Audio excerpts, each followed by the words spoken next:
Hello friends, welcome back to my YouTube channel. आप सभी का मेरे यूट्यूब चैनल में स्वागत है। पिछली वीडियो में मैंने आपको बताया कि सी का क्वेश्चन कैसे किया जाता है, ठीक है। तो इस वीडियो में आपको बताऊंगा कि डी का क्वेश्चन कैसे किया जाए, डी शेप में कैसे किसी बॉडी को योग में बैठाया जाता है, ठीक है। तो चलिए शुरू करते हैं डी के क्वेश्चन के बारे में। तब तक के लिए मेरे चैनल को लाइक कर दो, शेयर कर दो, सब्सक्राइब कर दो।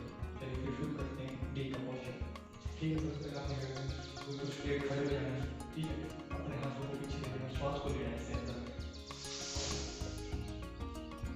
ऐसे ले लेना,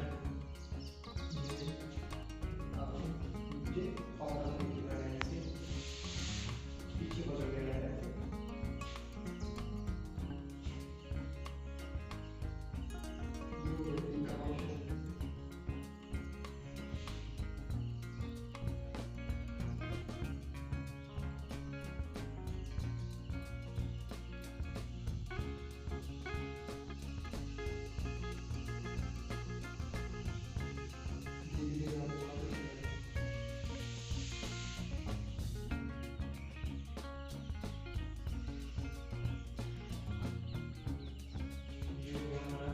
डी का क्वेश्चन, ठीक है।